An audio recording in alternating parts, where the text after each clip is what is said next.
Oh. Oh, dearie me. Where do we start? How you doing, Kaz? Yeah.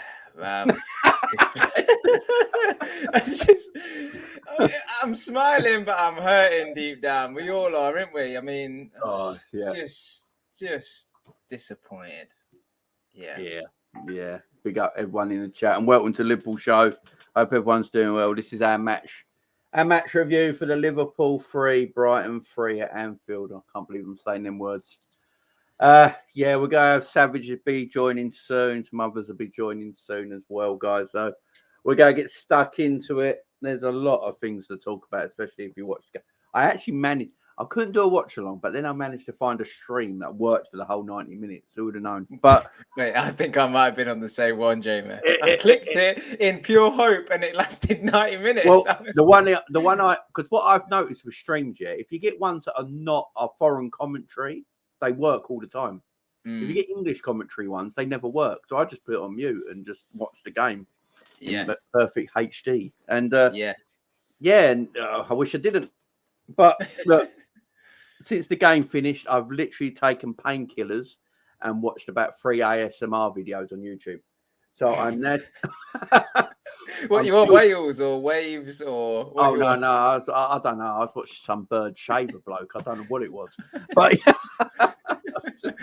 I've seen them ones. I know what you're on about. Yeah, when they start touching the mic and stuff. It's like, well, I don't know what the fuck's going on here, but I'm high, so it don't matter. But I had to go. That's why I'm not doing my reaction straight after the game anymore either, because you do your reaction straight after games. Now I'm too emotional, so if I do my reaction straight after games, it's gotta go. I'm gonna say things I shouldn't say, and now my channel's monetized. I can't quite do that no more. So I've taken time with it, chill out a little bit, take some pills, watch ASMR. It's all good.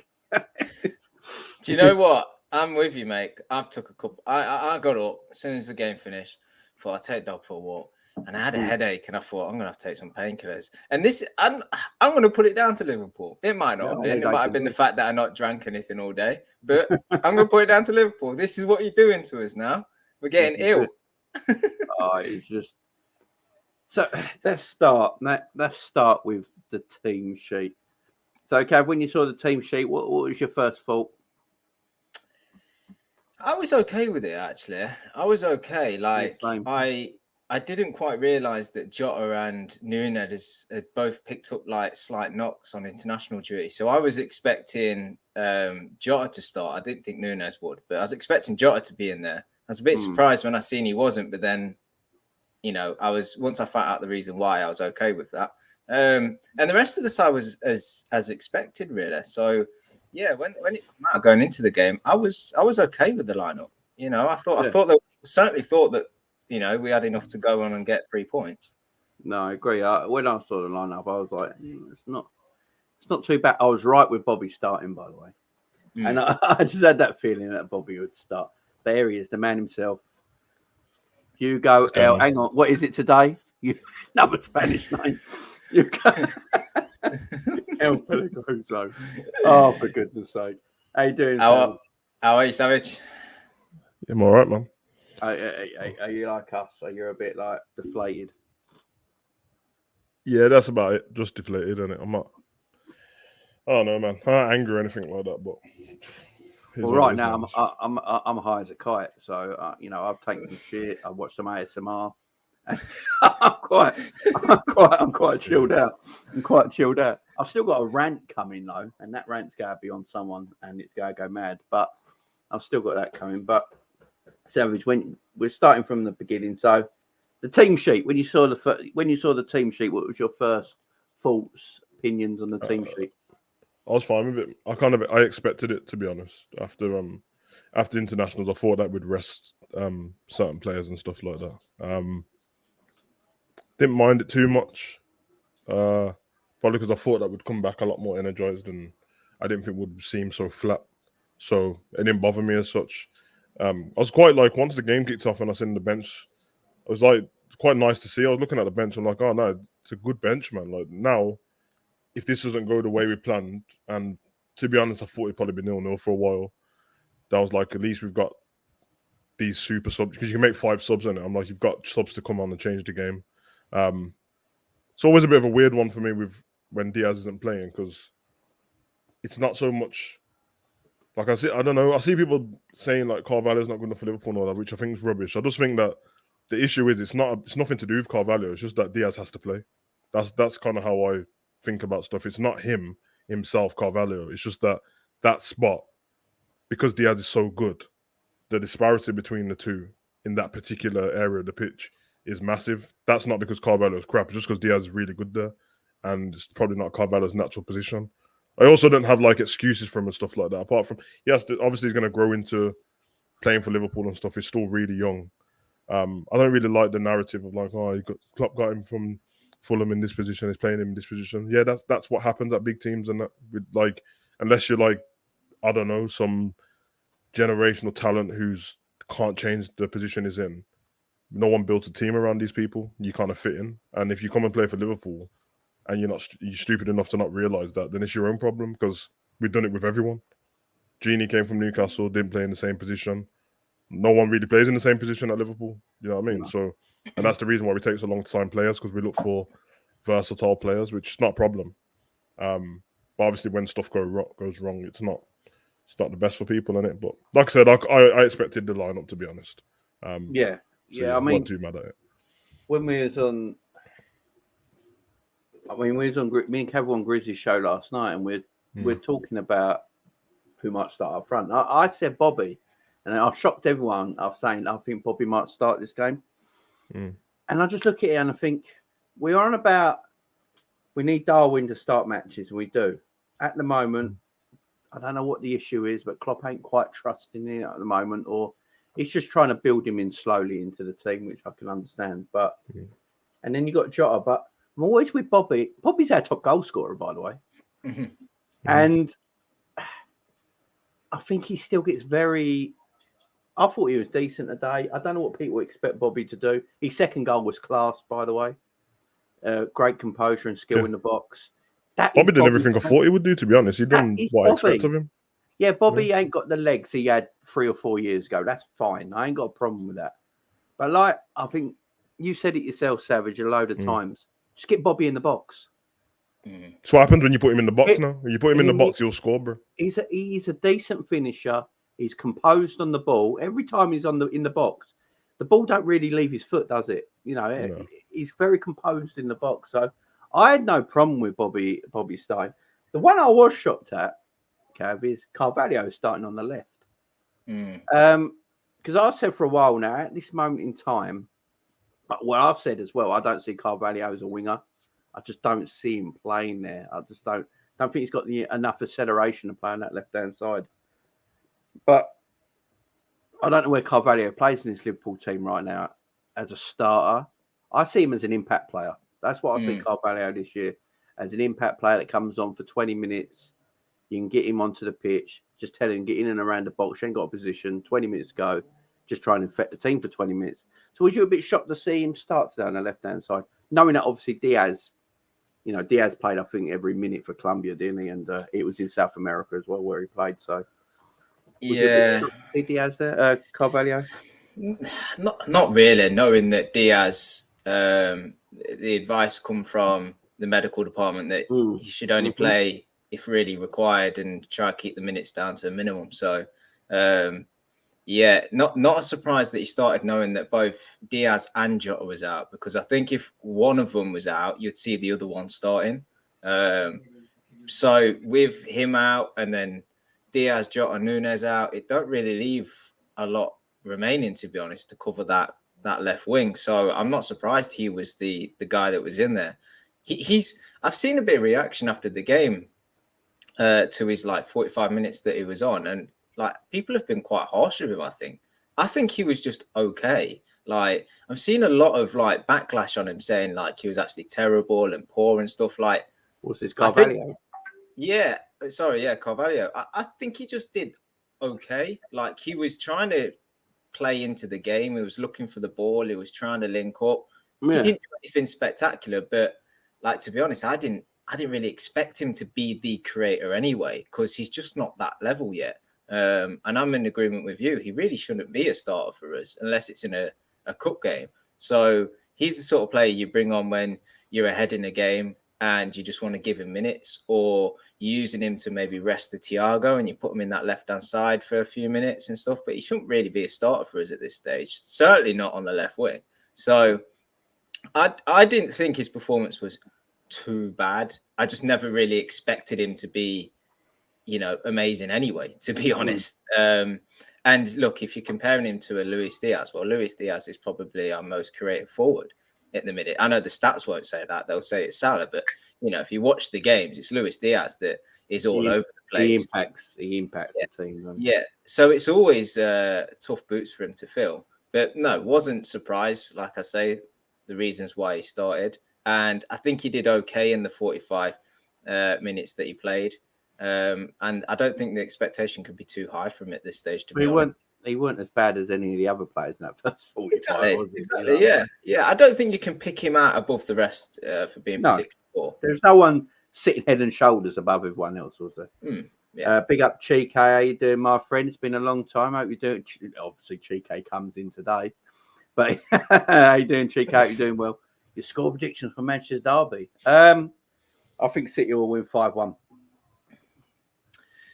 Yeah, City 4-1. Yeah. I'll go bring Luke in as well. 0-0. Luke, how you doing, mate? I've had better days. Keep it like that. We've had better days. Well, we can all get it all off our chests in this video, and then we can move on. Savage, so Carvalho, was you surprised shot that he started on the left-hand side? What do you think of his performance? No, it's exactly what I said at the beginning of the season. I said when he plays, he's going to be on that left side. He's going to either be left side of midfield or left wing. That's what he's going to keep changing between the two. If Thiago was injured and somebody else was playing in Thiago's spot, then Carvalho would start there or come on in that spot as well. And I think he'll be used like that going forward because they'll use him to change with Diaz when he gets tired, later in the games and stuff like that. I just think that, I don't know, I think there's an overcaution from Liverpool at the moment, and I don't particularly blame anybody for it. It's kind of understandable because it would feel like every time we get injuries, we have them bunched together. So when people are throwing caution, when Champions League games are coming up and people are coming off international break, I can understand why you would rest these guys. If there's any chance that you think that playing them the whole 90 minutes or whatever is going to cause a problem, I can see why you do that because, yeah, cautious has happened this season already, and we're only however many games in, and it happened that season when all the centre-backs went out as well, so I wasn't that shocked. The thing is, you can't pretend like they won't see stuff in training, innit? Like, they're not stupid people, so if they're not just going to play him there if they've not seen him do stuff in training. Problem is like the young, it's not even based on the age really, but confidence is everything for these up and coming players, and yeah, he's got to build it, innit? He's got to build it, and I'm with Cav, man. I watched that first half intensely. I don't think he done anything wrong, and I don't think he done anything incredible, but he was all right. He was good. He was just like. He was just there. He didn't do anything wrong. I didn't see him losing the ball loads or anything like that. He was, you know what I mean? But it's kind of hard when the first goal goes in so quick and then the second one goes in so quick after. The style of the way you'd be playing on a neutral playing field compared to chasing the game straight away, it's completely different. Yeah. It's completely different. And so far, with him and Elliott, and I'm only using them two because they're the youngest players and they're kind of newer to the squad. Obviously, Elliott last season as well for a bit, but when that's not how they're playing it. Like they have to get used to that. They're coming to a Liverpool squad that was winning, and then all of a sudden we're drawing games and stuff like that. And they're trying to chase a game, and then you have to step up real quick, and it's just hard sometimes, isn't it? But it was only 45 minutes. It wasn't terrible. The same backlash on. Listen, I couldn't give a shit about social media anymore. To be honest, I hate it anyway. It's a bunch of idiots on. No, it's a bunch of idiots online just whinging about stuff. It's got nothing better to do, and. Every time I see people moan about stuff, I'll just let everyone know as well. I remember everyone's names and comments of what people say, so you ain't going to try and get it past me. Because the same people who are like, I've had enough of Nunes, he can't play and stuff, don't start him again, are the same people who are like, I can't believe he didn't start. Listen, you can't have it both ways, bro. And I know all he is, so just allow it. You're so right. Leave Carvalho alone, bro, because I've seen this with Nico Williams before. We saw what happened there. I've seen you do it to Curtis as well. Just leave them alone, bro. You can criticize the football all you like, and that you keep it positive criticism, tell people where they've gone wrong and stuff like that. But listen, don't get all personal and tell man like the shit and all that business. That's ridiculous. But what you doing with your life? Talk to me. Yeah, exactly. So just relax, man. So, Luke, I know you said you didn't see the game, but when you saw the team sheet, what was your first thoughts? I guess nothing surprised me from the team, especially after the news about Jota and Nunes, might have picked up some knocks on international duty. So when the team came out, see that team, I was like, yeah, that's probably the best team that you could have put out at this moment in time. Henderson walking back into the starting lineup, I know that probably upset a lot of people. I was a bit like, oh, but yet again, when you look at it, who else are you going to throw in? You're going to throw Elliott straight back in, or you're not going to start Milner. You're not going to play Carvalho in the middle because you need him to play out wide. So the team was probably the best it could have been, but the start of the clips that I saw online of the goals, because obviously I couldn't watch the game, was just poor. So bad. Parted like the Red Sea. And to be honest, Brighton played, for the bits that I saw, Brighton played well. They just didn't have to play great. They just if you can run faster than Liverpool, you get through. And well, I can run faster than Liverpool. Yeah. Just get through that midfield and it's open season. It is. Look, when I was watching the game, it took Brighton like 3 passes to get the ball into our box, where it took us like 20. There is definitely an issue, but obviously we'll move on to that in a bit. But I want to you mentioned Jordan Henderson just a minute ago, Luke, and at half time I was seeing a lot of Jordan Henderson slander online, and actually other YouTubers and that. I don't actually think Hendo played that badly today in the midfield. I mean, he was vital for the first goal we got back in the game. It was his chip ball through over to Salah, which, let's face it, Salah messed it up first of all and then turned it into an assist. When does Hendo... What is with the hate guy? I ask all of you this. I go you first, Kev.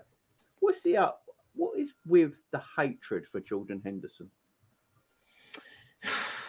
Yeah.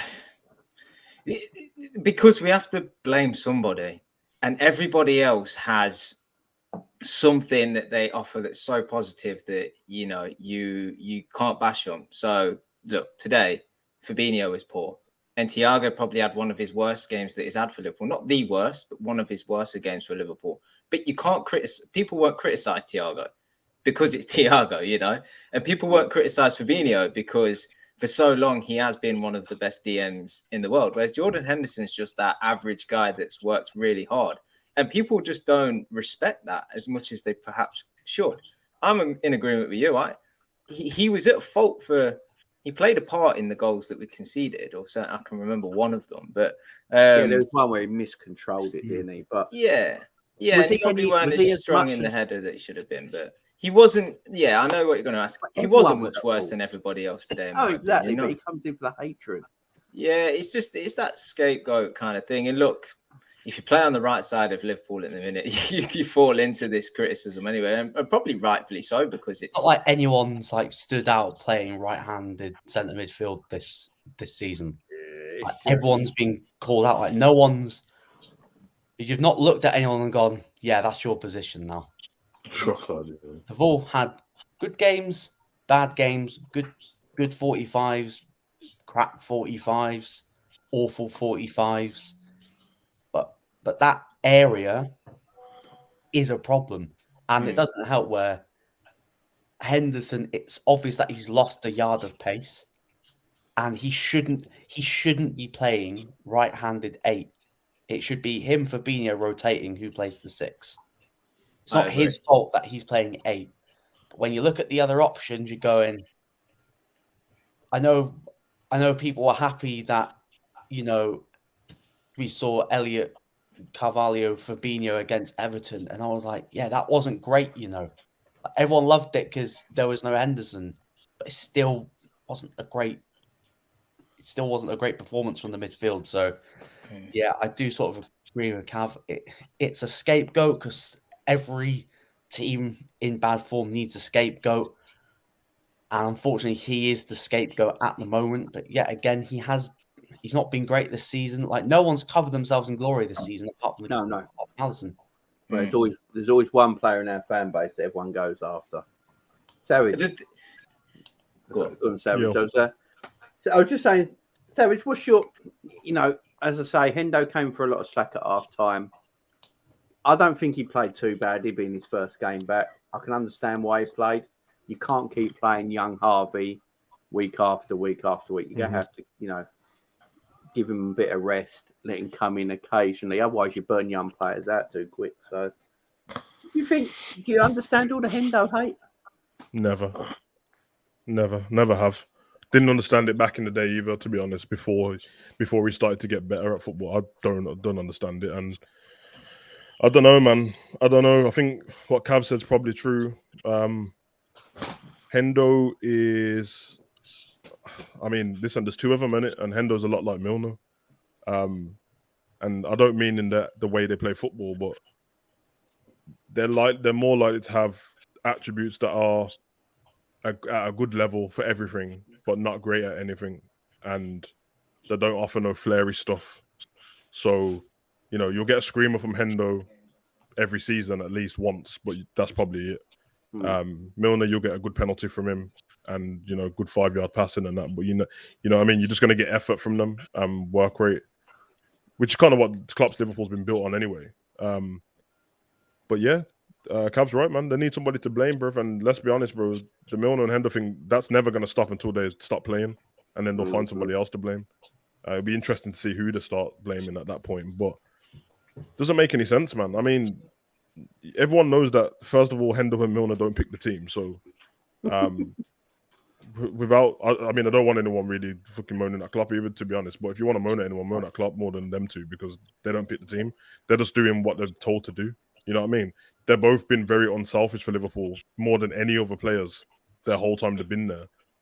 Especially Milner, bro. This guy's played in every single position for us, bro. Man spent a season at the position what he weren't even meant to be in. So, and I think Nick's comment was perfect. It's like, they wanted him out the club before we won anything. We started winning stuff, and then everyone jumped on the back of it. Oh yeah, can't wait for the Hendo's shuffle and lift the trophy. Well, things go bad for a little bit, and it's like, listen, that's the one. It's him. It's that guy.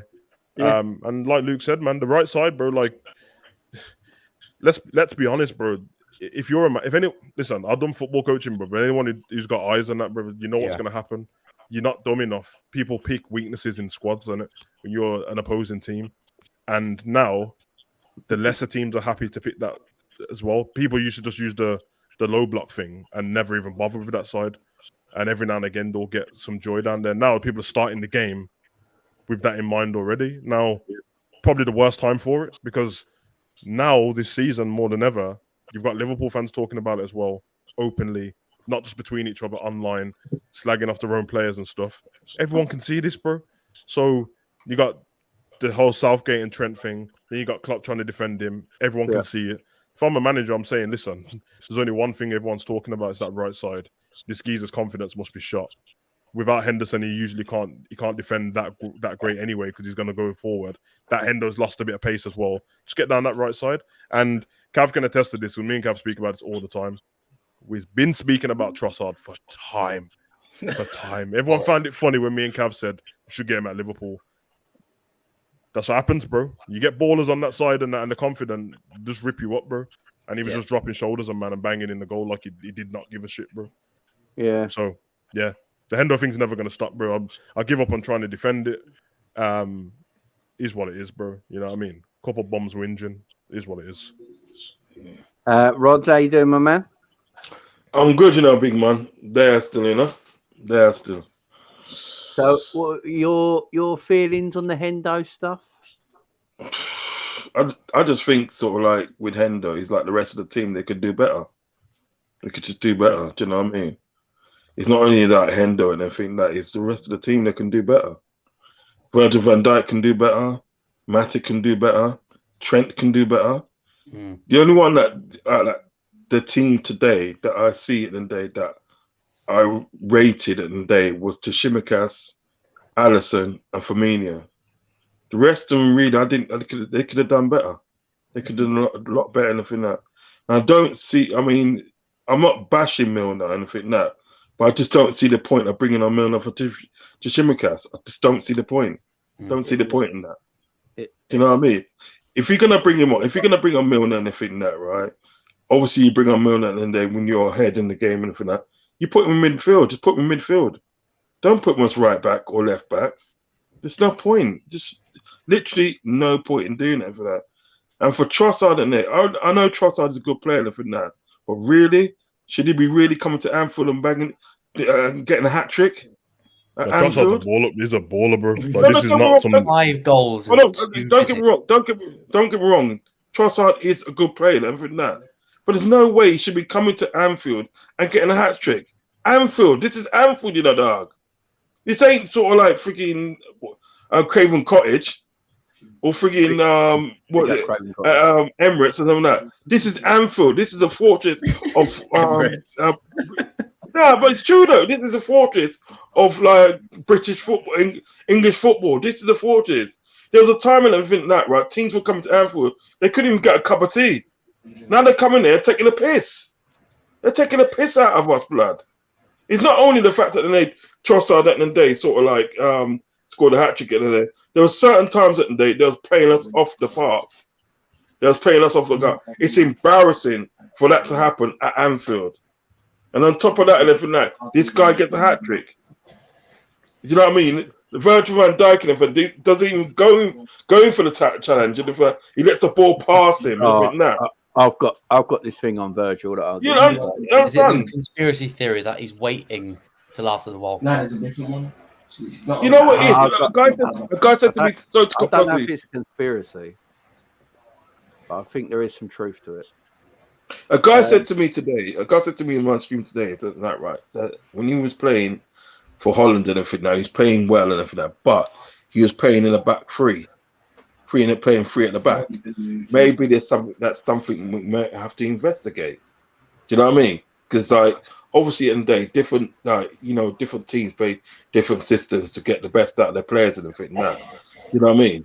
What is that something we should investigate and everything? Now, do you understand what I'm saying? But the whole team, not well, apart from Tsimikas and Alisson and Firmino, the rest of the team at the day could have done a lot better than what they did today. A lot better. It was poor. It's not just we can't just get on a Henderson. We can't get on a Henderson and think that just Henderson. There's other members of the team and everything that right that should have played much better than what they're playing and everything that right.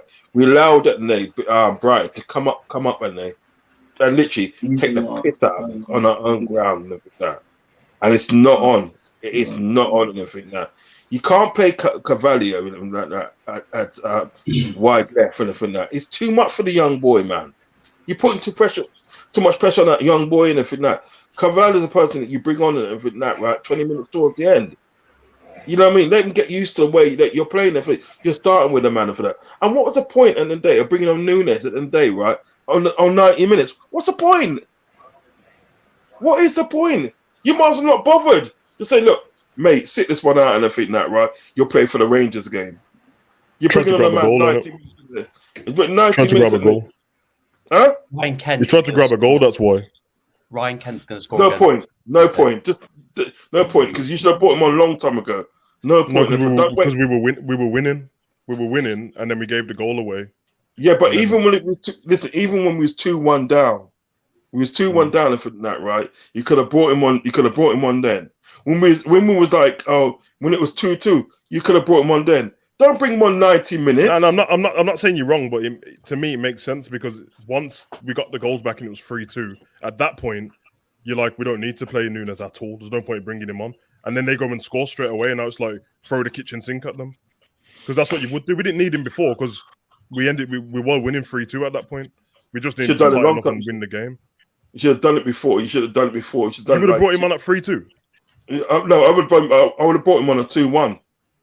No, but I mean, the way the game panned out and we ended up... I would have put him 2-1. Do you know what I mean? Seriously.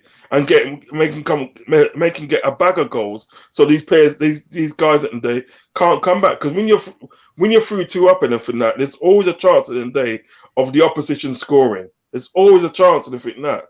And the way that we was playing today and everything that, right, that was more likely to happen. That they will come back and nick something away from Anfield and for that. The way we played. Because remember at the day, big man, we was 2-0 down in less than half an hour.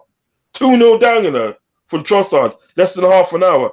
On the 4th minute, on the 17th minute, and everything that, right? It took us to 33 minutes in the day for us to wake up and get that goal and everything that. Bring the man on, yes.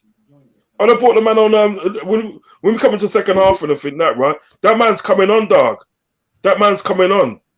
Trust me, that man's coming on for that. So, right, you know what? Go and show me what you can do. Go and show me what you can do in the fit that. Do you know what I mean? I just don't see the point in 90 minutes. I don't see the point in that to grab a goal in the fit that. His confidence already shook anyway. In that. It's just not going to happen. But I'm not the manager, so what do I know? But no, there's a lot of things you're right with.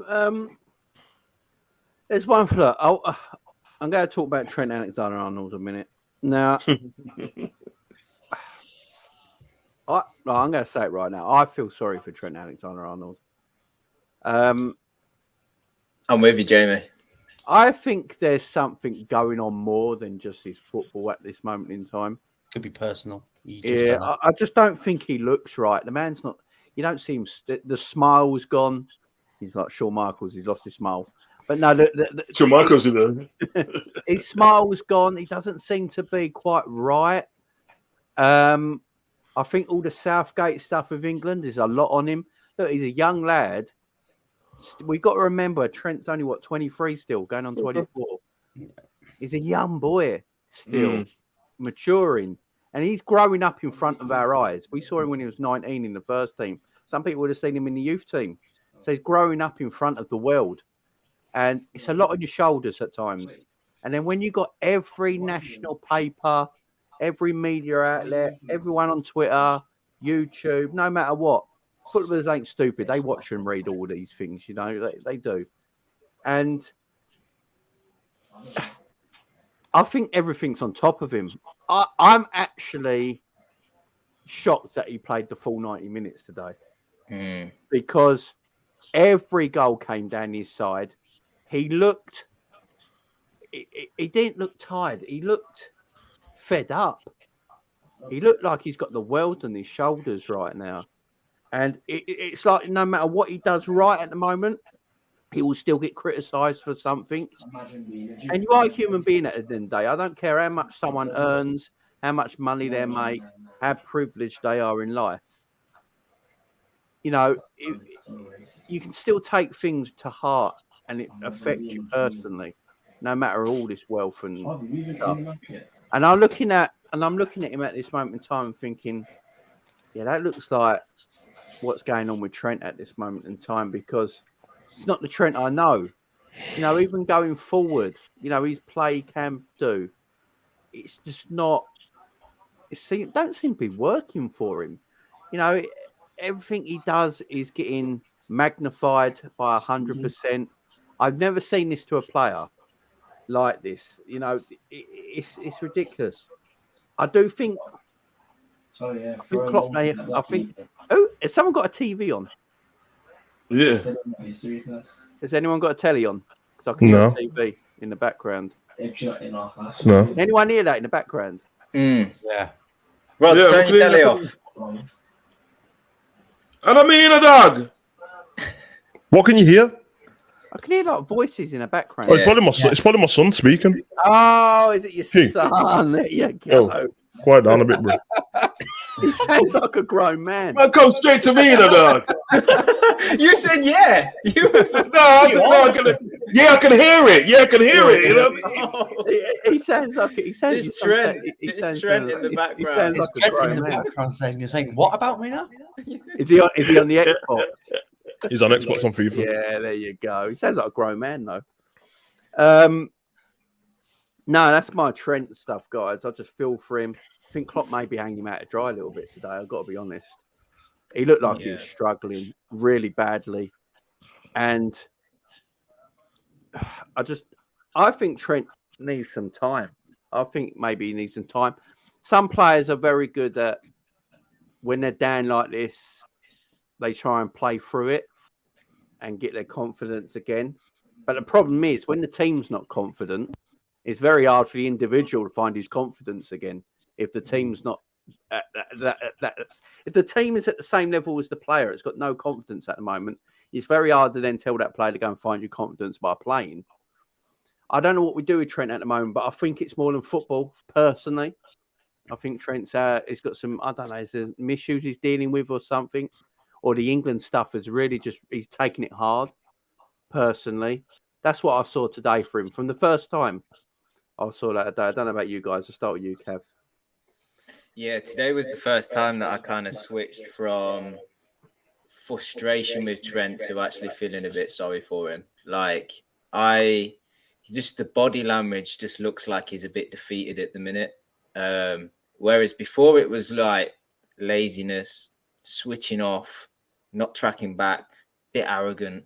Today, he just felt flat. He did look like a player that's got the weight of the world on his shoulders. Now, it could quite possibly be the England stuff. It could be other external influences, but we can only speculate on that stuff. But watching the game and seeing like the positions he's picking up, he was everywhere today, but not in a good way. And he was at moments like in the centre forward position, but just staying there. Not, you know, when players sort of get caught up there naturally because they're attack-minded players, but then they like, once the ball's turned over, they're out running back. He was staying there for so long that I was thinking, I think there's been some kind of instruction. There's been a tweak somewhere. Klopp's trying to do something, and he always refers to it, doesn't he? Trying to find footballing solutions, you know, trying to find in-house solutions. Trent's one of our most creative players. Seems to be a modern thing at the minute to push your fullback into midfield and try and overload.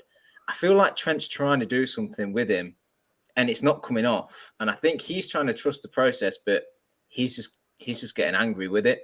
And you're seeing it today. Like, he was in the middle of, I remember one occasion he had the ball in midfield and he was just lingering on it, looking for a pass. And in the end, he just got tackled and we got broke again. So I feel like he's being told to do something or he's trying to do too much. For me, I'd like to see Trent just come out of the side for 2-3 games, let Gomez play as a more defensive-minded right back. I think that would solve a problem we've got at the minute defensively. I think it would help towards that.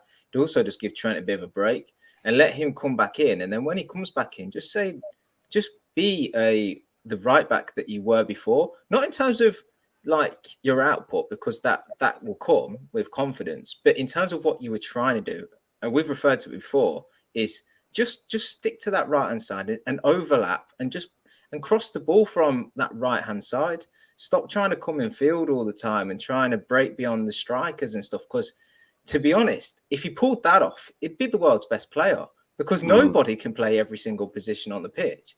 So I feel like he just needs to be, and I'd say this for a lot of the team, just simplify things again. Do you know what I mean? Go back to basics, because I feel like we're just trying to do so much and nothing's really working, to be honest. So I do feel sorry for him now. I think he needs to come out of the team just to give him a bit of break. This is why I'm not going over criticise him at the moment, because there's no point. What more can we say? We know what Trent's going through. We know the ability of Trent Alexander-Arnold. Let's not all pretend that what we've seen for 4 years is just average from a tremendous footballer. What we've seen for the last 4 years is tremendous. Like, what was the stat? Since the last World Cup, only Kevin De Bruyne has got more assists than Trent Alexander-Arnold in the Premier League. Now, how ridiculous that is. And we all rate KDB as like, a lot of people rate KDB as the best midfielder in the Premier League era. So you're talking about Trent, a right back with ridiculous stats like that. And look, Liverpool's defence has never really been that bad under Klopp since Virgil came in. You know, you got a solid back four. He's always been part of that back four. He can defend. I thought there was bits in his game today that he defended actually some areas quite well. You know, he made some good challenges. And Trent's one-on-one defending is arguably his strongest point. Yeah. Which, because I looked at the stats on it. Yeah. Apparently, he has the best stats for English right-backs in the Premier League for one-on-one defending. He does actually defend one-on-one defending quite well. It's just like his position, like the radar all around. Yeah, like it's he'll lose his runner, and it's like, oh wow, you popped up there. Champions League final, perfect example. Doesn't see Vinicius Junior make the run behind him. The goal City scored in the Community Shield. He's got his head spinning around, and Phil Foden's popped up and he scored. But Trent went through this in 2021 when Southgate basically called him out for England, saying, "Look, I'm not playing you because I don't rate you." And I think he got injured. Nico Williams came in. Nico Williams, ironically, started to play well, then got taken out the firing line, and then we never saw him ever again. Yeah. And then it was that spell, back end of that season when we got top 4. I was like, wow, Trent's taken the criticism on board. Yeah. And now he's stepped up. But this season, it's a 50-50. I do feel like the pressure is on his shoulders. I don't think he helps himself either. I do feel like that he's helping to dig his own situation, like giving up on the run, just standing there, just watching everything happening. And he does need to get taken out the firing line, but it's like, who else? You're going to play it right back? You're going to play Gomez? Gomez hasn't exactly been setting the world on fire. You've got a right back that is still injured and is now basically been told you're playing under 21s. Yeah, this is the issue at the moment, ain't it, Savage? Like Trent's begging to play midfield, but there's no one to play right back for him to go and play midfield. Yeah. Trent's not good enough to play midfield, man. It's got all the offensive qualities in that, but it's just as much, man. You need to be aware in midfield as well. I don't know, man. I don't know. Like I only ever speak about Trent football wise anyway. I already know how good he is, and when he does stuff wrong, and we're analysing the game, you have to call it out, innit? And it just happens that it keeps happening every game. Towards the end of last season, we did a video, and I said this is going to start happening in more games instead of one-offs. I didn't expect it to happen so often. The way the world's on his soldiers and all that. Listen, I feel bad for him in a way. You know what I mean? But at the same time, I'm not trying to give him excuses. You know what I mean? Everyone's footballers. You start playing shit. People talk about you being shit. Problem is usually, I say usually. You know what I mean? When it's your own fan base, I think that's probably, if there's anything bothering him, which we don't know, because he could be fucking fine. Like when you see him training and that, he looks fine, happy. Then it's likely to be his own fans saying stuff about him constantly. Because you'd expect it from rival fans. They've been saying it since he got into the squad. Put him in that game. So I don't think he minds about that.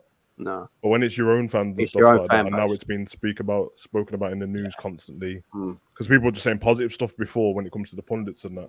Now everyone's picking up on the same thing, which is, I guess, it's natural and it's journalism and it's like the stuff at Southgate. It's like for me personally, I don't care that he's not going to go to the World Cup. It's good he's not going to go. It means that he can take a break. I mean, I care about all our players. They're our team, innit? So, I'm disappointed for them in certain ways and stuff like that. But at the same time, I think everyone's over exaggerating about that as well. Everyone's got to stop pretending. It's a bit of Liverpool biased as well. Southgate don't want to play him. He doesn't have to. Yeah, cool. He's the manager, and he's got other right backs, and they're not shit, none of them. So, there's probably ways of wording it, but the thing is, it's just like Southgate plays boring shit football. Trent doesn't fit into a boring shit team. Fuck it. And plus, he's woefully out of form. And let's be honest, Trent's young. Southgate's this is his last tournament. He's going to get sacked, and the new manager, if he's smart, will throw Trent back in the squad anyway.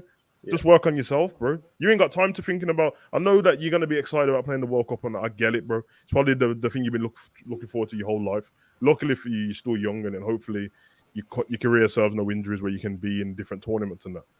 But like, trust me, the next manager will pick you. But you ain't got time to be thinking about that, to be honest, bro. You're not good enough for Liverpool at the moment. So forget England, bro. You want to get done up by the Brazilians on the world stage and that. You think this is pressure, bro. When you want all the England fans pissed off at you, bro. You don't want that problem, man. So get your head down, play for Liverpool and that. Yeah, I suppose he looks a bit different, but are we just looking at him different because now we're looking at his sad face and stuff like that? You did make a rod for your own back, bro, because all the other stuff, we weren't criticising simple footballing mistakes. We were criticising you not putting effort in, not running, which is standards as a footballer, bro, as a kid, as an 8-year-old, run. Plus and everything else comes with it, innit? As well, at Liverpool. When the motivation's gone. When we played Man U and Milner done that sliding thing in front of flipping whoever, Sancho, and got done and stuff like that, I didn't give a shit, bro. Like, he tried he tried to block it. When was the last time you seen Trent do that? Put your body on the line. Just try and do something, and if it goes wrong, then it goes wrong, innit? He wasn't... I just cringe at this point now when I see somebody go down that side, automatically I have to start thinking about him being cooked after the game instead of just watching the game and going, Trent flipping out, man. When I seen Tross, I just dropped the shoulder on him. I was like, fuck, not again, man. At that point, I was like, just go and do it to Virgil or Matip or someone. Just not Trent today, man. Leave him. I just don't want it for him, bro. Like, of course I care about the player and that he plays for us and that. I like Trent, bro. You know what I mean? Look, he's done a lot for the club. Premier League, Champions League. He's been pivotal in everything. So I'm not going to pretend like he isn't. But at the same time, I can't just start picking out things to make excuses for him. You're just not playing good. And did you play for Liverpool? You don't have the option of like having a break and that, really. You know what I mean? There's plenty of other players who, you know what I mean? I'll give Salah a break if that's the case, because he's not been playing. Get to him. Don't you worry about but that's what I'm saying, bro. Like, people, you can just not play good. Hey, don't worry, Jerry. I saw you on Twitter, my friend. We don't need to question your talent, because clearly, with all the trophies we've won, I know the talent's there, so I don't need to question that. Yeah. But sadly, there's probably a mix of loads of things. Maybe recruitment or numbers of players, and that's where we can rotate a little bit more in certain situations. And I don't mean like just going into a season rotating for the sake of it, but for situations like this, what you're talking about, it's unfortunate, isn't it? Because I do think Gomez will play better at right back at the moment, to be honest. Yeah. I liked him at right back last season. Unfortunate for Ramsey as well. Let's not even do the trolling thing and that young kid is injured, whatever. Like, it's a shame. He's in training now, though, isn't he? Yeah, but it kind of is what it is, man. Listen, Trent's not shit. Nope. But listen, I don't know about the whole mental health thing and that, bro. But he'll start coming into, if he carries on getting cooked week in, week out on the football pitch, which is his own problem, and then everyone else starts cooking him and talking about him and stuff, and he's feeding into all of that. Because the one thing I don't agree with what you said is about Klopp hanging him out to dry. What's he supposed to do? Like, he stuck up for him in the press conference. I don't think he should have played him for 90 minutes today. He should have come off. Don't you think? He should have come off. Everyone's talking about Trent. The first 3 questions he gets asked in the press conference are about Trent. He's getting mad with reporters defending Trent. And then the game comes and then you don't play him. What's that saying? It's like, I don't mind him playing, but when you can tell he's absolutely lost out there. Like, I'm watching it, I can tell Trent is completely lost out there. It looks like the last thing he wants to do today is actually play. He's getting cooked, as you said. Every goal came down his side. I would have just gone. He took Tsimikas off, which I'll get to Tsimikas in a minute. Saw that. I was like, you know what he's done now. Robert's injured and he's got Champions League on whenever. Yeah, I'm not a big Tsimikas fan, so I don't understand the Tsimikas hype. I'm going to get the Tsimikas in a bit, but I just think he could have. I don't understand why Trent played 90 minutes. And you are right, but there's 2 ways about going about it, bro. You either feed into what everyone else is saying and make the player feel like they're right, because I'm not even going to play the whole game now when I'm used to playing you. Because he just finished telling you that there's nothing wrong with Trent, he's fine in training, he's happy. And then the next game, you don't play him the whole game. And he didn't have international break, whereas other players did. I think the Tsimikas thing is quite obvious. Like, Robbo, he was injured and he's going to have the Champions League game. He's trying to be cautionary and that. Bit too cautious like what he did against Everton. Sometimes you have to go against the plan, what you already set out there, and because it's not working. You know what I mean? It's like, I was going to take him off if this happens. Well, you can't afford to right now. But John, I don't know, man. John, it's not a weird agenda I've got against Tsimikas. I like Tsimikas. It's just, I'll get to it in a minute. Well, actually, I'll get to it now. Right, with Tsimikas, when I hear everyone talk about Tsimikas, I think he's a little overhyped. People talk about Tsimikas like he's the Greek Roberto Carlos. And I just... We talk about Robbo and Tsimikas. Every time Tsimikas comes in for Robbo, I don't think Tsimikas really outperforms what Robbo was doing before. And I think that's why Klopp always goes back to Robbo. And the other thing with Tsimikas, I think he slows down the game too much on that left-hand side. He did today as well. He slowed down the game a heck of a lot. And there's not a lot. Look, I think he's a quality player. When I say overhyped, I don't mean like he's terrible. He's a very good footballer. He's a good left back. I love him in the team. But some people go so far about Tsimikas. Right, Robbo's dead now. Tsimikas is number one left back. And I just don't see that yet. I don't see that. So when Robbo's injured and Tsimikas takes his chance, I don't think Tsimikas is blowing Robbo out the water and has to stay number one. I really don't. That's just in my opinion, Cav. I don't know about you. Like the thing, like a lot of football fans do is like they put the, like, say you got two options, they put them on a seesaw, don't they? So when one's bad, it automatically lifts the other one up. Yeah. Let's face it, Robbo's the number one left back. He's not played well this season. He's not played well at the back end of last season. No, yeah. But Robert Simi is a very good backup left back. He is. And the thing with Tsimikas is he's full of energy. Every time he plays, he can be a bit erratic at times, but when he's different as well, like his when he gets crosses is different. Well, that's what I was going to come on to. He's the one thing I think he offers above Robbo is I think his crosses from deep, not so much the byline because I think they're quite level there, but his variety in putting balls into the box, I would say, is better than Robbo's. But quite simply, he never has anyone to hit in the box. So sometimes he's running up that left wing. He gets so far, and then he's cutting back, and then he's not as great as perhaps Robbo is that intricate play around the box. So I think if you had like a Núñez up there or a proper number 9, that he could pick his head up whilst he's on his run forward up the pitch, and he could pick out a cross early, I think you'd see a better Tsimikas. But unless we play Núñez, we're not really going to have that. Perhaps Jota on occasion, but he's not really going to be able to show that because Bobby's never going to be in the box early enough to hit him. So I think he's just a perfectly fine number 2 left back, to be honest. And I like, let me get this clear. I like Tsimikas. Before everyone comes to me and clips it up, Jamie hates Tsimikas. I don't. I like Tsimikas. I think he's a tremendous number 2 left back. He'd be a starter for a lot of Premier League teams at left back in the league.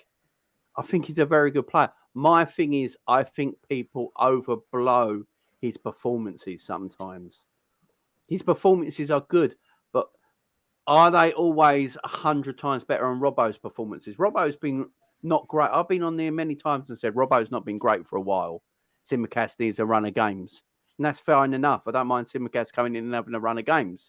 But what I'm trying to say is he's not head and shoulders above Robbo in what he does on the pitch, Savage. Or am I talking silly here? No, I agree with you to a certain extent, bro. You are right. I like Tsimikas as well a lot. I don't think there's a massive drop-off when he plays over Robbo, apart from Robbo's way more intense than him. And if Robbo's on it, he's kind of unstoppable. Yeah, you're right. People will overhype it. I think once people got fed up of Robbo, they had to overhype Tsimikas because otherwise you're just going to say, well, who are you going to play instead? You can't play someone who's subpar to him, so they'd start bigging him up even more. Weird thing is like when we're talking about the left side, no one ever seems to have an issue with the left side, like left backs defensively. No. And then on the right side, it is defensively. It's like one's defensively and one's defensively because normally everyone's fine with Trent going forward on it. And then on the left side, it's like, the left side going forward ain't good enough. So it's a bit. I said this before. It's a weird imbalance we've got in the squad. But yeah, I don't know. Like I said, I could see what was going on as soon as I seen that. At first, I was like, that's not. I wouldn't do that. Taking Tsimikas off. But I knew exactly as soon as I saw it, I was like, I know what they're doing, and I wouldn't do it. Sometimes you might have to just risk what's going on because the exact same thing happened against Everton. The only difference is we weren't flipping losing the game like that. So it's almost like, Robbo's injured and we're going to play Tsimikas the full game now and then play him in 2 or 3 days' time against Rangers and whatever. And that's what I meant about being overcautious because any other time before all these big injuries and that, you'd just be like, it's only 2-3 days. Everyone has to deal with it. It's life, isn't it? What do you mean? Why can't he play? But all of a sudden, because we're getting all these injuries, it's like they're extra scared. And you know what I'm like with that? I'm always like, well, you know, they could go and train tomorrow and he can get injured. So what the flip does it matter anyway? You kind of got to play. We kind of not afforded the luxury at this current time to look further ahead than the game we're playing. So we were playing Brighton today. Forget about Rangers altogether until we're winning this game, until we're winning 3-0 or something and we can take somebody off. Don't think of it in your mind already, because that against Everton, I reckon we would have won the game if we didn't take the fullbacks off. Took them off and then it went all to shit. So it's a bit of a weird one with the squad, to be honest. Everyone has parts to blame in it. I do think though, like once we got back in front, I got nothing to say about the manager or the coach staff after that. Just go, lads, go and shut the game down. It's 3-2. You scrape to get it back. Just do that, man. And one thing about Tsimikas I will say is, why does everybody keep coming? Every week everyone keeps saying, yeah, Tsimikas is going to have enough and he's going to leave soon. What are you talking about? You think he does? What? He plays for Liverpool, bro. Where's he going? like no football team in history has ever had a number 2 left back. I've seen number 2 goalkeepers that have never played, bro. What are you talking about? Now Tsimikas is too good. He's gonna go in there, speak to Klopp, and he's gonna say, "Can't believe you're not playing me." He's gonna be off to Real Madrid or something. Shut up, man. It's like what Romero, Man United's number 2. Oh, bro, where people just make these stuff up from? Every time I see Tsimikas on the pitch or in training, I know the training's it's about 10 minutes of it, or it's some flipping behind the scenes thing. The geezer looks happy as shit, but everyone keeps telling me he's upset and he's gonna leave. Shut up, man. It's so ridiculous. Everyone just makes stuff up to make themselves feel better. We are playing shit at the moment, and it's, you know, that's it. And there's a couple of people that ain't. Diaz and Alisson. Now everyone else is playing average, bro. It's pretty much all I'm seeing, bro. We've got to talk about Alisson as well. Big Ash with the super chat. Thank you very much, my friend. Really appreciate it. Switch to a 3-4-3. Trent, Thiago, Fab, Robbo, 3 behind. Even if it's only for 2 or 3 games, we're so predictable. We're actually boring to watch. We did play 3 at the back under Klopp once, but that was against Stoke in about. Yeah.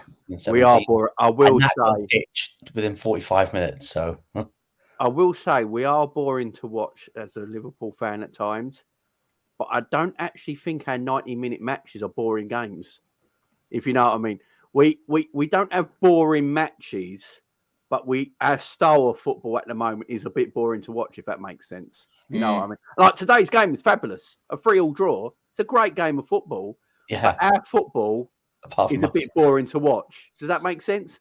Yeah. I know what you mean, Jamie. Yeah. I know what you mean. This is kind of the point I wanted to get onto Ash, tonight. Thank you very much, my friend.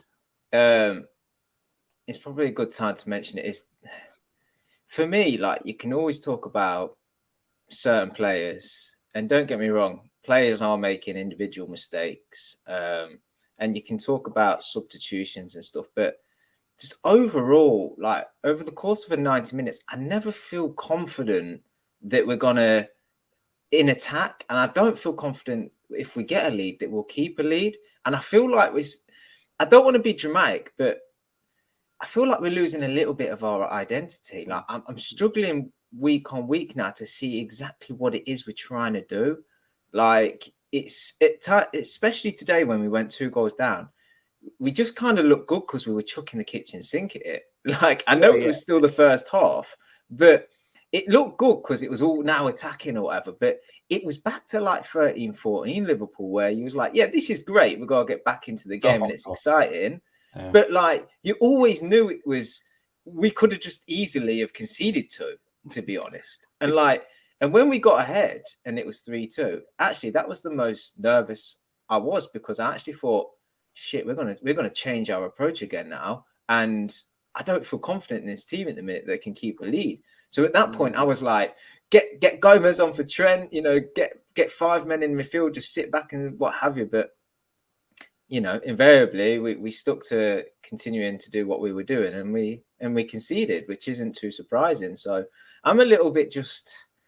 We've had a break, right? I know people have been away on international duty, but there's been a lot of players that have stayed behind, and it's given the coaching team time to sort of assess things, go back over previous games and stuff, and we roll out with a performance like that, and I'm just like, I don't know what we're trying to do here now. Like, at least be good at something. Do you know what I mean? It is going like that at the moment. It's like when I see our patterns of play at times, I'm like, I don't know what we're trying to achieve or what we're trying to do here or what is happening. And I said it earlier. Like I know a lot of people were saying Klopp out, and I'm not, because if you get Klopp out, who are you getting in for starters? That's going to be happy with the way FSG run a football club. So you got to think of all these kind of things, right? And Klopp is very happy. I keep saying this. Klopp and FSG are one and the same. They like working with each other. Their ambitions meet each other's, in my opinion, because I don't see any different. I don't see any untruth in that. And who you got to get in. But my thing is, maybe Klopp needs to change his coaching staff. Maybe Klopp needs to change his coaching staff. Now, you can always hear the same voice too much sometimes. Maybe he just needs someone coming in and saying, you know what? Maybe let's change it up. Change it up a bit. Let's scrap that. Let's do this now because we are becoming predictable. Teams do know how to play us. Why don't we change this, change that? And that's why wrong with it. There's nothing because I don't see the point of getting rid of Klopp. Yes, Klopp's making mistakes. Yes, his tactic. I don't understand why Milner came on. Like everyone keeps telling me, like it's FSG, it's the owners. They need to buy more players, and I do agree. He does need more players. Of course he does.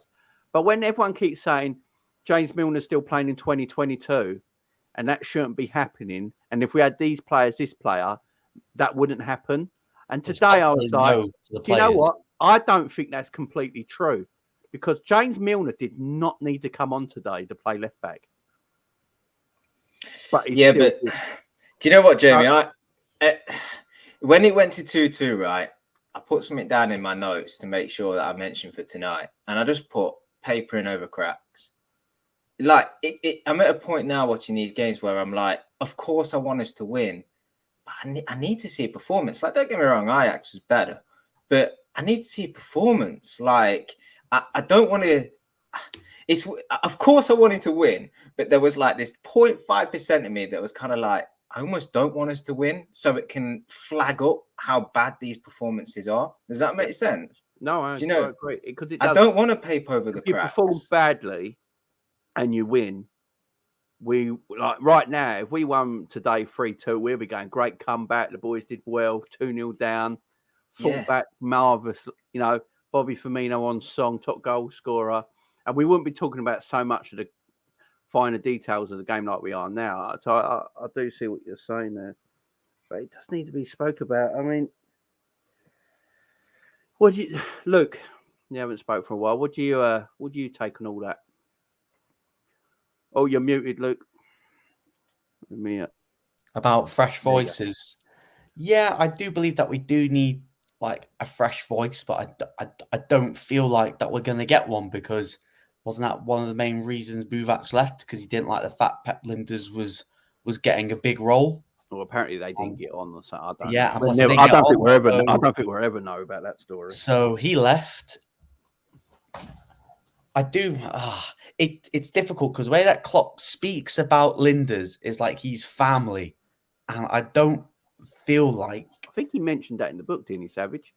I've not read the book. I've only seen on the book. It's his homeboy, but he thinks more about Pep Linders as a manager coach than himself, to be honest. So yeah, it's concerning. It is concerning, and that's why, like the summer, I actually don't blame the ownership this summer, because if the rumors are true that there was money in the bank. Ward went to Klopp about Núñez and Klopp goes, nah, don't want him. No, don't want him.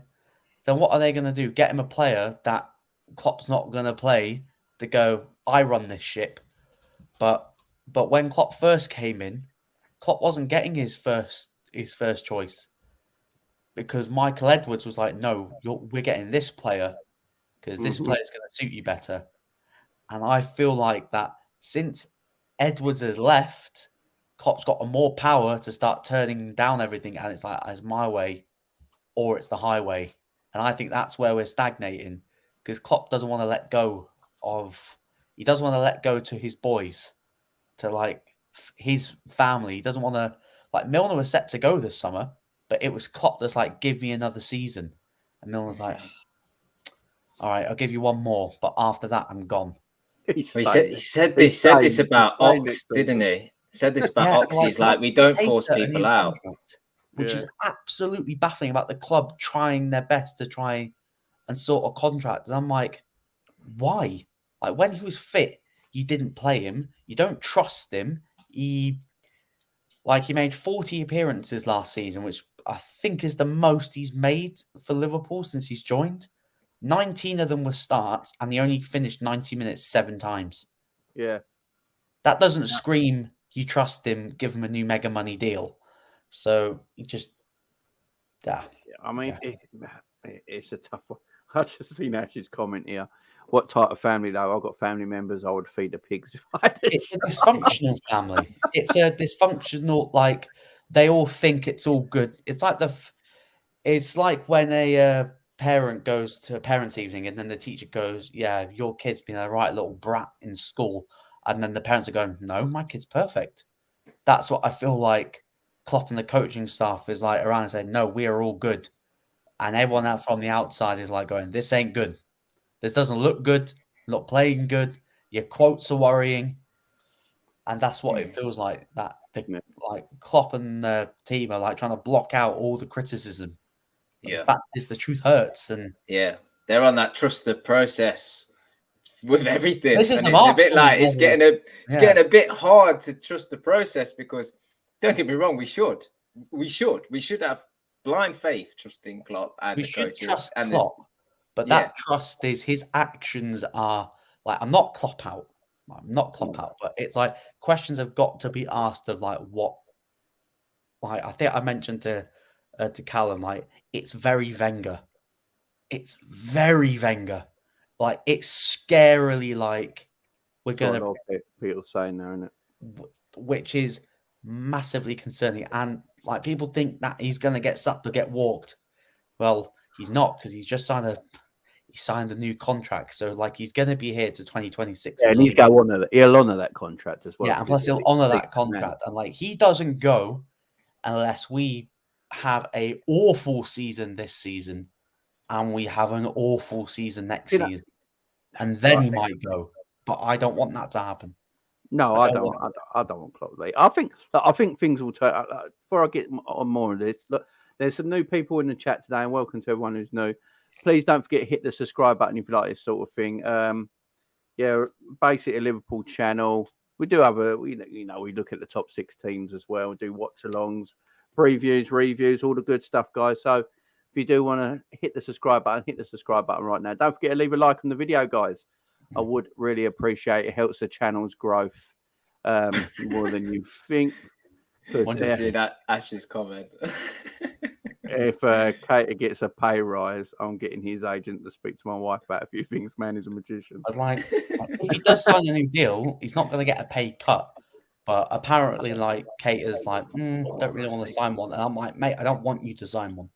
Like, no. Savage has said this many times. How many good games can you remember Cater ever having? And he's been here 5 years. West Ham, Savage. 19. Come on.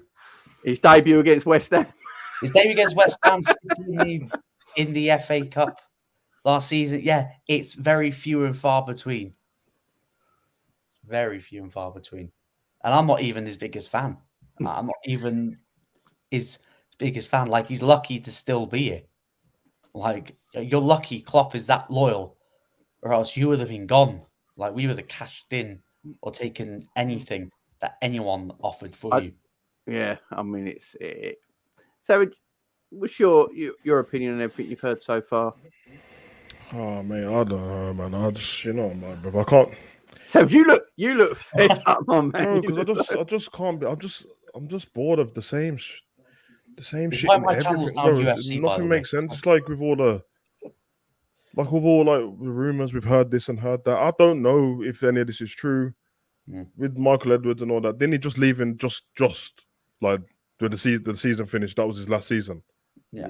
So you can't have not a lot could have changed that quick.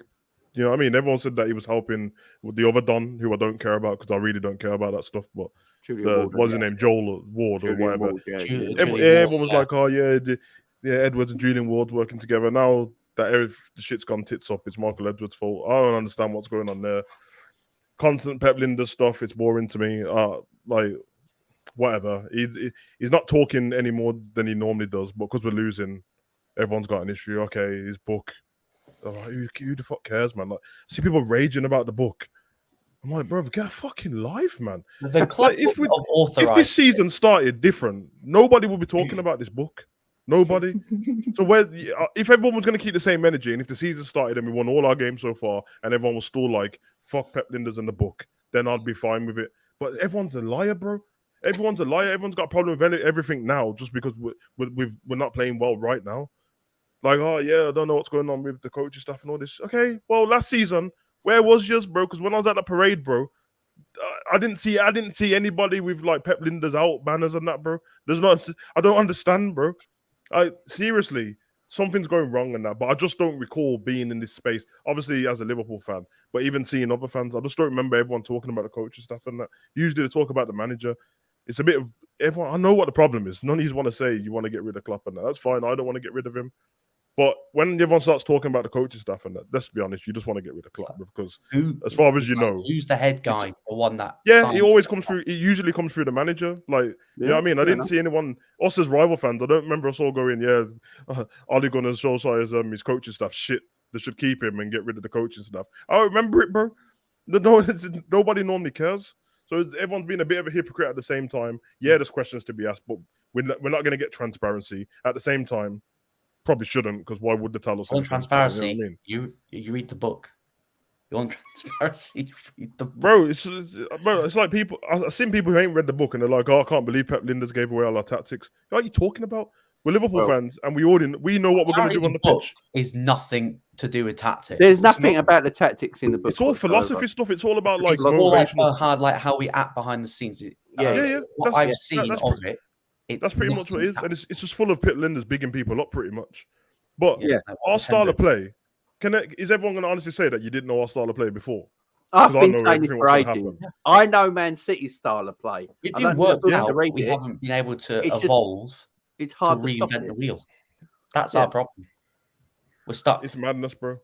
It's absolute madness, bro. And yeah, Klopp wanted him there for a reason, and it's no, man. Let's just be honest, man. I don't mind at this point. If everyone's got stuff to say, positive criticism, or you just want change and stuff like that, and you're going to be like decent about it, then yeah, if you want Klopp out, that's fine. I don't. But just trying to weave in between different things to blame somebody else when there's the head guy there and everyone just keeps bypassing him. I don't understand, bro. You know what I mean? And back to like what you said earlier, when I was talking like, because obviously Milner got brought up and all that business. I'm like, okay, I don't know why. Like, I get what happened in the game and stuff, but why did he get brought up again? Was he the reason why we conceded that goal? Because somebody said, there you have it, Savage, because he brought Milner on and Harvey, and then we lost the game. Why? Wait. When Milner came on, Milner and Harvey came on, we scored like 5 minutes after, and it was 3-2. What are you talking about? We were drawing when he came. Well, I don't understand what you're talking about. Virgil miskicked the fucking ball. Trossard scored. Virgil's a try. Trossard actually miskicked the ball and hit into the floor. This is why it went over Alisson. Why is everyone? It's like no one can pick out what's actually happened. Everyone's got to scapegoat somebody and blame somebody else. I saw it with my own eyes, bro, unless I watched a different game to everyone else. But everyone's still picking out them guys. Why is your energy not for the people who made the mistakes, bro? You're just making it about other guys you don't want to see play football. Oh, God, Henderson needs to walk at this point, and Milner needs to do this, and Harvey needs to do this. Well, I saw where the goals came from. So, yeah, I don't know what you're talking about. I seen, Hendo, he went up for a header, someone nudged him in the back a little bit, and then he should have got to the ball, and then Trent got done, goal. Okay, let's say I don't understand why you can't just say about that specific thing and move on from it. It's dead, man. It's dead food, bro. I'm saying if you don't want Klopp out, it's fine, bro. Just say it. Stop being scared. It's all good, man. I can't do it. I can't do it because, one, if this is the worst he's going to be right now, then I'm going to give him the whole season and give him a chance because with all he's done, he deserves that. He's got that credit. I'm not the chairman and stuff like that, innit? So if people are going by modern times, then it probably wouldn't last the whole season. You know what I mean? Sorry, but I'm sick of it. Let's go back. It is what it is, man. I just think that we're not playing very well. Individual players ain't playing well to their best standards anyway. Not much has changed with the tactics, and it's probably becoming more outdated. But let's be honest, with our outdated tactics, but everyone. Yeah, exactly. Everyone's getting a year older. With outdated, and they're probably tired. With outdated tactics, but everyone playing at 100%, we wouldn't have lost or drawn these games so far. We've already probably drawn 2 games and won the rest. That's how good we are. So everyone needs to step up. Everyone, Klopp, coaching staff, the players, the ones who are kicking the ball around, they need to step up, bro. People are going missing. I'm not here to rant on different guys and that, because I can see flaws in everyone on the pitch. But some people are going missing more than others, and they are our biggest players. You know what I mean? But I'm not going to have all these narratives of what's going on in people's brains and stuff like I know. Like, people telling me, oh, yeah, I think Virgil is waiting for the World Cup. Bro, you know how hard it is to, like, get on the pitch and then just ignore what's going on in front of you and hope for the World Cup? Like, you can't get chopped in that. He's not dumb, bro. You know, it is what it is, bro. He's not playing very well, bro. And it's a shambles. No one likes it. Of course, we don't like it. And it's fair enough. We're Liverpool fans, man. We want us to do the best in that. But 100%. If this is the way we're going to support a club now, where we can only support them when we're doing great stuff, and when shit goes hard a bit, it's like, oh, yeah, Roy Hodgson, dark days and that, man. I've fed up with these. These don't need to walk and that. Well, I don't know, man. Them kind of fans ain't the ones I'm trying to associate with, to be fair. It's annoying, bro. I need a cheer Savage up. So there you go. I ain't even gonna. Mate, honestly at this point, bro. I'm not even. Honestly, at this point, I can't even. Bro, it's a killer, man. No one wants to go through all this. Like, I need to make him smile. Yeah, but like Savage, like in your opinion, I need to make Savage smile again. Nah, man. Savage, look, your opinion. Yeah. Are you happy with just trusting the current tactics and our approaches to the game, and you just think it will come good in time? Happy with it? No. Trust it. At this current, like right now, today, it's hard to, only because I was upbeat about coming back after the international break. I thought that I'd see something today. Yeah. You know what I mean? I thought I'd see something today instead of waiting for us to go down by 2 goals and then be the better team. Because it was a better team for a long part after we went down 2 goals. Yeah. Then we were chasing. After 25 minutes, the rest of that half, we started to control the game. Yeah. And we're the better team. And then, but you're right. I was expecting there to be aggression today. You know what I mean? Like, people getting stuck in. It's the first game back. What is it? 3 weeks we ain't played or something? Mate, like that? I'm not trying to compare us to Arsenal yet, but I don't know if anyone's in the first 40 seconds of Arsenal's game. Yeah, I did the watch long. But they tried to kill Tottenham in the first 40 seconds. Yeah, they almost did. I was like, it felt like a FIFA match. I was like, I don't know what's going on here, but obviously whatever Arteta said, he's trying to kill them, and that's kind of I thought what we would do. And there's you lot will know in it. There's a weird feeling when they scored, because nobody was playing outstanding in the game, but for the 10 minutes of having the ball and that, we were the better team at that time. Yeah, and then their goal was just easy, and then I was like, okay, another early one. Mm-hmm. This is a mess. Yeah. And then when they scored again, I was like, bro, I don't even know what to do now. Like, I can't bother to be angry. I'm just numb to it. I just stare at the TV, to be honest, and just hope for better stuff. So it's tough though, isn't it, watching a team like Arsenal play such good football, because we look at, and I know, look, they're going to come past next weekend, you know. Well, we're not careful, we're going to get them. My wife just actually my wife just WhatsApped me that actually and said, we are going to get. Is it at the Emirates next weekend? Yeah. At the Emirates. Oh my! I got this funny feeling. We're going to play better against teams like Arsenal. No, we'll beat them, bro. That's going to be the issue. I got this feeling we're going to play much better against the likes of Arsenal. I don't know why. Look, I forgot we got City afterwards, haven't we? We got Kanate is a massive miss. I think we got to get Kanate back in his back four, because look, with Virgil, he's not in form. He's terrible at the moment. Let's just say it how it is. Virgil van Dijk is terrible this season. There's nothing wrong with it. We're allowed to say it. Virgil's not very good. He looks fatigued. Yeah, I think Kanate coming back could be a blessing, because Virgil needs resting. He needs taking out the team. you know, you were allowed to say it. We all love Virgil. He's a world-class talent. He's one of my favourite ever Liverpool defenders. He's tremendous on his day. No one can touch him. Right now, he's not very good. Simple as that. It's not. Everyone can say it. No one should be afraid to say it. Savage said. You know, my biggest problem is with Virgil, bro. And I might be the minority in it. A lot of the games I watch, I don't think he's playing bad at all.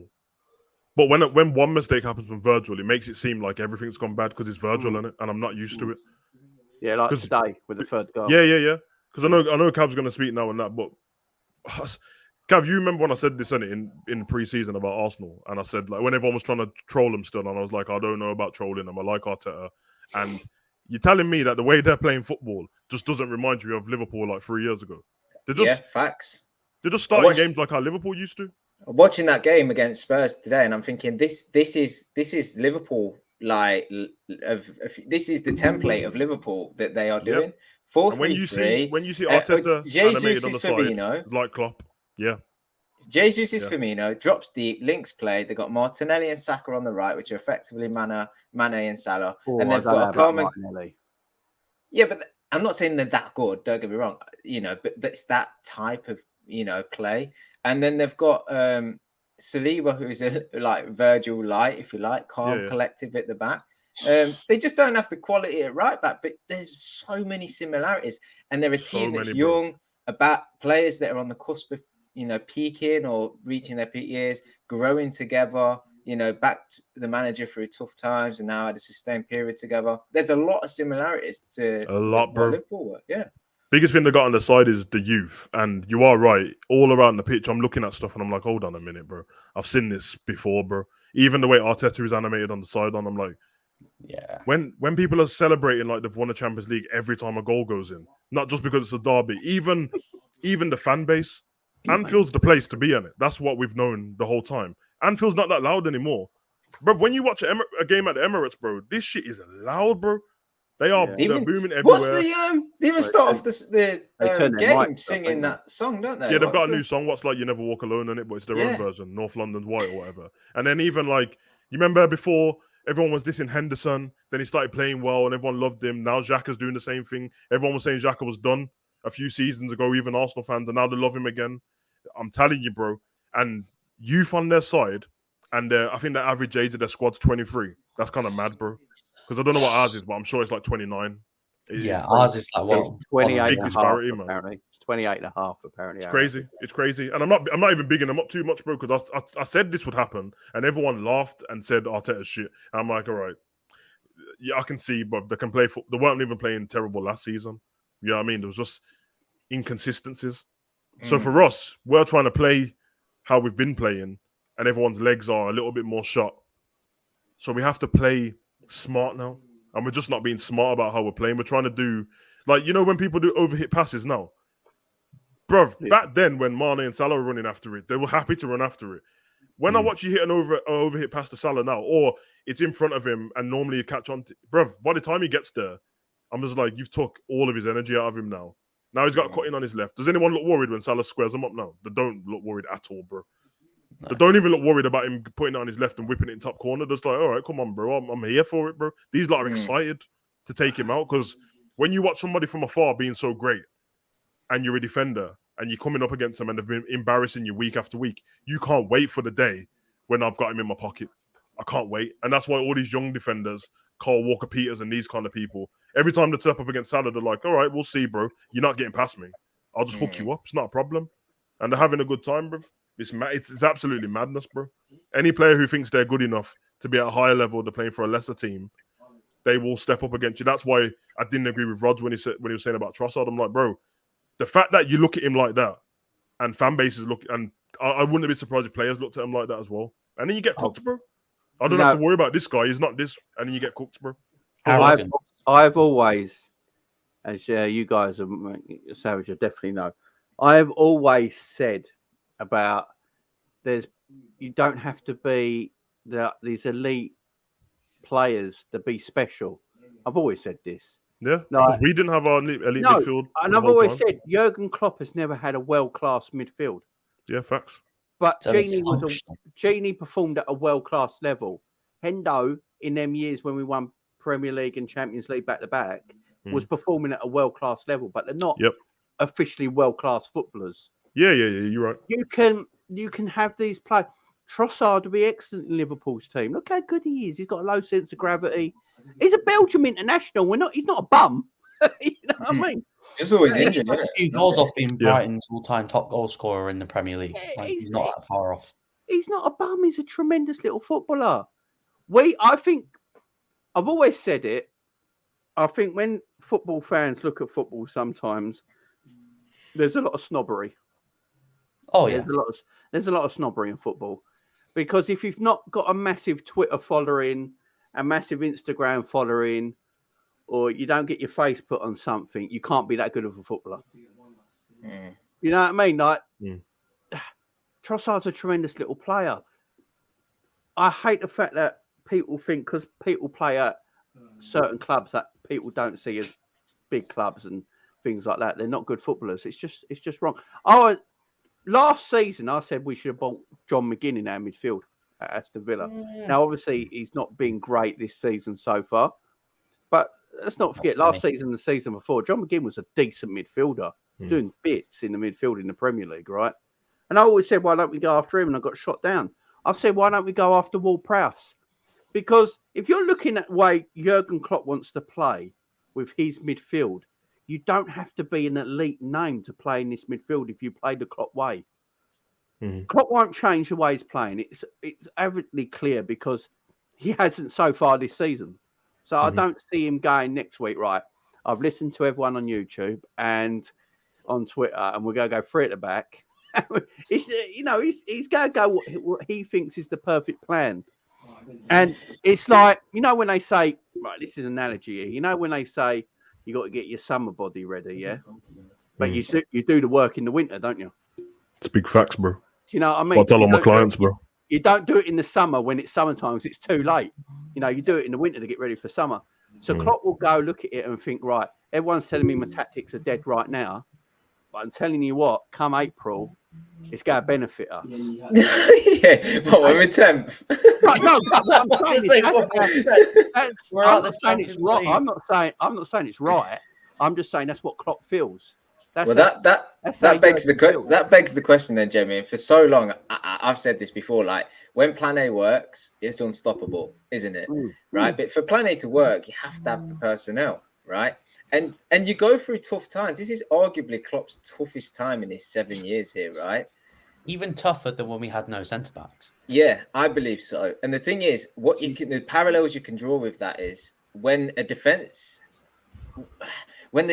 is failing, it affects the attack. Do you know what I mean? Which is why we're never good. We're never good at attacking. Then we're leaky. We're just poor in general. But at what point do we believe, as fans, just giving our opinions? At what point do we look at it and go, we do need to change the formation. We do need to try something different. Maybe even try three at the back, because look, we've got injury issues, which means we're light in midfield. Yeah. So you have to kind of adjust to suit that. But this is unlike before, where, look, last season it was all about the high line, wasn't it? Liverpool were perfectly fine as a team, overlapping fullbacks, creating plenty of chances, scoring goals, winning most games, but the high line was catching us out on occasion. This for me is different, because this isn't just one issue. This is being overrun, being outplayed. Energy from the opposition is often better. We're struggling to create, and I think we've been. People say like we're predictable. Yeah, we are, but we've been predictable for ages. The fact is, people just couldn't stop it. Predictable when we won the Champions League and Premier League. Yeah, you couldn't stop us then. It's like, City are predictable, but you can't stop them. But at what point do we? They're always changing things, so it's naive to say, "Oh, just change formation," and that because they changed formation. They went 4-4-2 at one point today, and inevitably when we reverted back is when we we didn't play quite as well. But at what point does he roll out a three at the back and stuff? Never. He's never going to do it. He might play 4-4-2. I think that's the only thing he would change to. And as you say, we played 4-4-2 today and we got back in the game and we started to control the game as well when we went 4-4-2. Yeah, what Cav said was right earlier, because you obviously noticed what I noticed, Cav. You know when you said you was more worried once we were winning the game 3-2. Yeah. But it was only because you knew we was going to go back. We're going to change the way we play again. That's what I had. When we scored, I was like, okay, just carry on playing the way you play. Celebrate. Shore it up a little bit, but carry on playing the way you're playing on it. Don't try and do this sitting back business. And I remember I was sitting next to my son, and I'm glad I told him to sit down first, because I seen Lamptey warming up. And I was like, no. Don't try and sit back against the skeezer and have him just running at us, bro. And then they obviously told him to sit down, and they brought him on with like 5 minutes to go. But we just invited the pressure then. And like before that chance happened, well, the goal where Virgil miskicked it, they did the same thing like a minute before, like the exact same thing. And the geezer, I can't remember who it was, but he kept getting to the byline and cutting in. I'm not trying to diss Trent, by the way, but he kept cutting in past Trent. You know, like on FIFA when people don't like the sweaty in it, when you just square it across the box. That's my move, and I don't care. It's legal, bro. But that's what they kept doing, and I was like, yeah, they're just gonna keep doing this, bro. Because why wouldn't you? If you're getting success doing something and you're trying to grab a goal, because I rate them in a way, not because like the little Brighton and all this business. I don't like when people do that, but I rate the fact that they were like, nah. You think we're just gonna? Because even when they scored the goal, they carried on for the last 5 minutes of the game. They're like, nah, we're just gonna win the game. And it was getting worried. It's getting hard. It's horrible, bro. It's like, nah. If we lose this game 4-3, it's even worse, but that's Stambles. But yeah, man, it's I don't like that, bro. Once we were winning the game, I don't know what it is, bro. And I'm probably wrong throughout the years and that. But when I'm looking at elite teams, usually they don't change that much when they're winning the game. No, like I know we always go back to Man City and that, but bro, have you ever seen when Man City, like, I watched them, they were losing to Newcastle. They brought it back. They carried on playing the exact same. They just carried on playing the exact same. I think the only thing with Man City, the only time I think they did it was against Real Madrid in the Champions League, and it cost them. Cost them, yeah. That is the only time Man City did it. Pep don't really, as you say, they keep playing. I believe Klopp said after the interview he didn't think we were going to see out the 3-2 either. He had it in the back of his head. That's concerning. When your manager's going. Keeping it out up 3-2, so yeah. That he's aware of the issues in the team. Did you see his post-match? Because I must admit I didn't. I saw another quote. Another quote was like, "Don't do it." Like, it's not the one where it's like, "How am I going to prepare for Brighton?" Yeah, that was the one, and I was like, "Excuse me." Please just watch it please just watch it before you see it. Honestly, bro. I saw that in video. I seen man putting that in chats all over the place and that. And me and Cav had this conversation last week. Just go watch and say it. It's a bigger problem. Yeah, no one's mentioned it. Right? It's Jake Paul's fault, because ever since he's come out as Liverpool, we've been utter that guy every time, bro. We lost the Champions League final. He's a clown. Can someone tell him? Leave Liverpool alone. Leave us alone. We might actually be better if you stop tweeting like you tweeted today. The big red machine gets back on track. Oh, Jesus Christ! But the thing with the quote, you out, my friend. The thing with the quotes, everyone's got to be careful about is that everyone's very quick to snip Klopp's quotes, and then everyone just looks at the quote and doesn't go and watch the full. Yeah, you bums, man. The video's out there, but it's free to watch as well. It's on YouTube. To the full thing sometimes, and yeah. Because I'm not having no more of the pictures. I'm not really, unless I hear the quote in my whole full, like I listen to the whole video. I'm not really going really. Yeah, the funny thing is like the thing about like not preparing and that. First of all, he didn't say it like that. Second of all, he said this in the press conference. Mm-hmm. Like when they tried to ask him how you're going to prepare for Brighton, and he didn't say it like, "Oh, I don't know how we're going to prepare for them." He's pretty much saying, "He's like, they got a new manager, so what do I do? Do you want me to watch Shakhtar Donetsk play and see how the manager's playing, or watch what thing he was doing, Potter?" But yeah, it's a bit unknown, basically. He's saying, you got to remember with Klopp and some foreign managers, when English ain't your first language, you go to words you think you know to put it in a sentence. And try and make a thing of it. It's like when he said about witches and all that time. What he was trying to say is, I feel cursed because every time I come in here, they've got a new player injured. Bro, I had Cav doing impressions of him last week of the same thing, bro. Just but it's like because English ain't his first language, he finds it a bit hard. But The thing is, what that quote is what everyone said. I watched everyone's build up. I watched when you and Cav was on the other day as well. Everyone asked the same question. Everyone said, "How do you think they're going to play? Do you think Brighton?" And a lot of people said, "Nah, I think we've got a better chance of playing Brighton because Potter's gone now." I remember saying, "I don't know," because trying to be a smart manager, if the team's already okay when you get there and you don't have much time, you probably try and keep it roughly the same. And then as soon as I saw, I think it was Pascal Gross and McAllister, I seen them speaking. And they said they're very happy with the coach so far, and he's not been here that long because he's not changed much about when. And as soon as he said that, I was like, they play Potter today. Yeah. And all the time, Potter wasn't playing Trossard up front every time. He's playing like a three up the top and changing it around. And that when putting him up front was genius. To be fair, because I told you, bro, about the Mope guy before, bro. He weren't the best, bro. Like Trossard can finish. Gunman, bro. The thing is, it raises a point, right, that we haven't said is that Brighton are a sick team. They're a good team. They are. I've said it for a while. I've said it for a while. Only Man City play better football than Brighton in the Premier League. I've said it for a while. Yeah, they're ballers, man. You see how they mopped up Leicester, bro, mopped up Man U, bro. Mopped us up as well, nearly. They're a good football team. There's no doubt about it. But my problem still is they're getting that 11 that played for Liverpool today should have still beat Brighton. That's what I don't care what anyone says. Can anyone tell me what Brighton's midfield three was? I mean, it's just. Would you have them over Thiago and Fabinho? No, you wouldn't. So we're not performing. It's as simple as that. We're not performing. We've underperformed all season so far. And Brighton are a very good football team, very good on the eye. And they are in the top four at the moment for a reason because they're in better form than us. Yeah. Angel's right as well, man. Who was that Japanese sub, bro? Because he come on and started cooking on that right side, bro. He was winding me up, bro. Yeah, but he has one way of playing, and if it doesn't work, he just goes back and does it again. Nah, bro, he's a dangerous guy. He is, bro. What? I don't know who he is, bro. He came on and started twisting Trent up and everything, didn't he? I seen him do two step overs, lose the ball. He said, "All right, then. When I get the ball, I'm doing it again, bro. You're gonna know my name today, bitch." Flipping hell. But Cav, how do we? We've got Arsenal next. Obviously, we've got Rangers in the Champions League. So we're at home in the Champions League to Rangers. We've got some players coming back now. Do you see a bit of a change? Some players rested. Because obviously we spoke about this with Grizz yesterday, didn't we? With Virgil. Now, Virgil does need the rest. There's no doubt about it.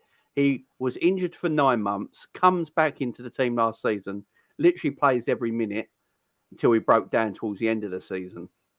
And now he's playing every minute again. You've got to make sure you don't burn Virgil out. Is it a good time to rest Virgil and bring Kanate into the team against Rangers? Purely depends on Kanate's fitness, doesn't it? Really? I mean, like, there's frustration still inside of me after today's result, and if that frustration speaks, I'm saying chop him out Tuesday. It's the only chance you're going to get. Chop him out, chop Trent out, and you know what? Teach him a lesson. But in truth, it won't teach him a lesson because they still know they're the biggest players at the club. So it's going to be like, okay, I'll just come back at the weekend then, calm. Kev, like you said, is that our problem? Is a lot of the players in this squad too comfortable? Partly, partly. But if you're ever going to rest Virgil, it's probably going to have to be Rangers or not at all because the other games are just way too big. But I don't know what we changed, to be honest. I don't think we change anything. And to be honest, at this point, I don't know what I would change. You probably can't. Even if you wanted to roll out new tactics and stuff, you've not got the time. Like the time was just going to be smashing our heads against a brick wall and hope that our head's going to crack the wall down. That's what we're just going to do into the World Cup. I am concerned about playing both Arsenal and Man City, not because. Well, partly because of their form, but partly because of what we've not been good at this season is dealing with intricate play and players in and around the box, short movements, getting in front of defenders and dragging the ball back. And that's actually what Arsenal and Man City are really good at. Last season, I'd have been scared about the high line, people getting in behind. I don't fear that this season. The line's not been as high this season. High line's not been as high. But that's also been part of the problem because the gaps between the midfield, the forward and the gaps between each line of defense is too big. That's why people are breaking through so easily. But once the players get to our box, I feel like really clever players, which like, look, let's face it, Martinelli, Odegaard, Jesus, and Saka, and they'll play intricate play that they love to get in the edge of the box and play quick 1-2s, short little through balls. And that seems to be what we're not good at defending at the minute. So Jesus loves a goal against us as well. Is Jesus injured? Because I've seen him limping, bro. He got his ankle stamped on, bro. No, he's all right. He'll get the magic spray, and then to be fair, with the Arsenal game, so I did the Arsenal watch log today against Tottenham. Tottenham played into Arsenal's hands all game. They played extremely deep. Never Conte, got out bro. of their box, and they let Arsenal play. Now, Arsenal, for me, played the best football in the Premier League this season, and they deserve to be top of the league, and they deserve to be doing well. There's no doubt about it. Right, the fans drove you mad about it, but they deserve to be where they're playing. They're playing exceptionally good football. I'm intrigued by Arsenal. I'm intrigued by the game next week because we won't play like Tottenham. Look, Tottenham, Conte just basically went there to get a point and try and defend. I've never seen a team so deep. There was at one time, there was 7 Tottenham players in the penalty box defending. Just letting it's because they tried to do the counter attack, but only Son's fast. Kane was trash, bro. Harry Kane.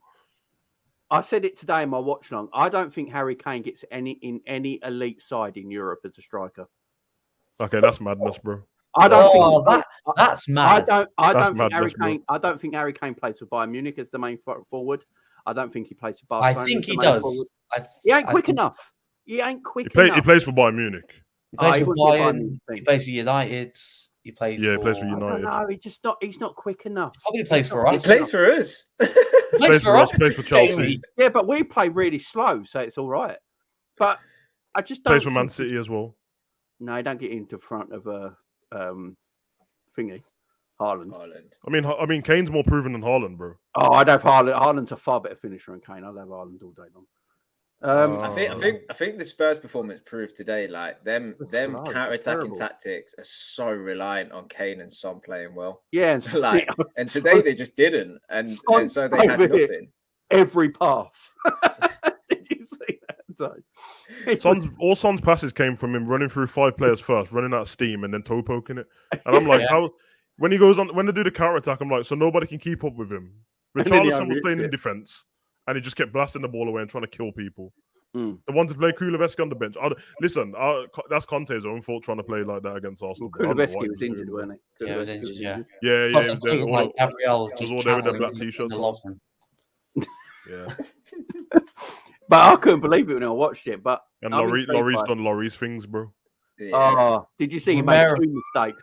Not only the save that he put out in front to the player, but then you see the ball go right through it. Oh my days! I saw that. And I was like, "You do not want to be seeing that over again." Well, I think it was someone, I can't remember. I think it might have been Aaron in the chat. He said Lloris is the worst goalkeeper he's ever seen. And I sort of understood what he was meant. having. You want to know how bad it was? You want to know how bad it was? When the game was starting, I said to my son, "What do you think the score's going to be?" And then I said, what mistakes do you think is going to happen? And I told him exactly what was going to. I said Gabriel's going to make a mistake. I'll probably give a penalty away. He did. I said there'll be a red card in this game, and I said watch Lloris make a mistake. And I couldn't. When it happened, I was like, nah, man. There's no way I didn't put a tenner on this, bro, because I'd have been minted right now. That's a shambles, bro. These men always do the same thing. Gabriel's always making a mistake. I might need the lottery numbers. Yeah, come on, they're a mess, man. They're a mess, but they're still better than us, isn't it? So what must they are, and they deserve to be top of the league. And we to be fair, Spurs fans, I've known if you speak to them, they've been saying they've not been playing good. Remember, they should have lost that game against Chelsea. They didn't deserve to win it. They haven't played well all season. But let's be honest, man. I was happy to do that. That's how I thought Liverpool's going to come out today. I said, listen, we don't play good and start getting 3 points, and then we'll build our way back into 4 minutes. The more 3 points you get, the confidence will start to build. But 1 point it is, like that. 4 draws under that. We got 9 draws last season. So we got 5 more to go, like that. Do you know what? If this season's gonna end with no trophies, right? Just lose the remainder of this month and we can all just go home early and we can concentrate on different things. Do you know what I mean? UFC is keeping me sane. Don't worry. Like I look forward to UFC more than watching Liverpool. Like that's what I look forward to is UFC. Yeah. Do you know the sad thing is, right? And I genuinely believe this is Liverpool will turn this around, but I think it will be like after the World Cup. And I think it might be a little bit too late. I can just see a charge at the end of the season, and I can just picture myself now looking back, going, I wish we just weren't half as shit at the start of the season. Right, I still believe what I said last week. I think, yeah. I don't think we're gonna lose until the World Cup. I really believe it. But the problem is the draws feel like it, innit? I don't think we're gonna lose a game, but that's not the biggest thing anymore, innit? Because you can draw 3 and the other team can lose 2 and still catch up with you and all that. So it's mad. It's all over the place, bro. Yeah, I mean, the month of October is going to be a mad one, ain't it? Make or break for most teams to see where they're going to be. I'm waiting until the end of October. I'm waiting until we get hit November to see where we are because I think most of the teams play, especially the European teams, play what is it a game every 3 days? It works out or something like that. So I'm waiting until the end of October to see where everyone lies because it's going to be tough for all the teams, not just Liverpool. I will say though, Arsenal's fixtures are very, very friendly. Apart from playing us, they got some very easy fixtures, and I expect them to win them all as well. So it's gonna be I'm gonna wait till then. I'm gonna wait till November when the World Cup breaks, see where Liverpool lie. If Liverpool are nowhere near the top 4 before the World Cup starts, we're in trouble. Probably won't finish it. We're in trouble because unless we do business in January, which a good joke. If we do hell, that's the only thing what's made me small, bro. Business in January, bro. Listen, I knew it. Ain't we done it? Last 2 Januaries we've done business, haven't we? Yeah, that's I say they're linked with us, but like he's already lined up for Chelsea. After watching that game today, he'd rather stay at Brighton, I think. Yeah, you lot carry on, bro, talking about the transfer window in January and that till Chelsea go and take Trossard and get on Cuckoo, bro, and then it's deep for everyone. Weren't Trossard linked to Chelsea today as well? Oi, Potter does what Potter does, bro. If that's Trossard's way out, he's gonna take it, bro. Stuff apparently is not true. Like he's not like done. I could see Trossard at Chelsea. Don't even need him. Take Trossard and take Caicedo in it to replace Kante, bro, when his legs fall off, and then they're all good, bro. They're back on it. Caicedo didn't stand out for me today, though. I will say that much. It's not 50 million, though. Like that's what his price tag is rumored. Like 50 million for a guy that's played less than 20 Premier League games.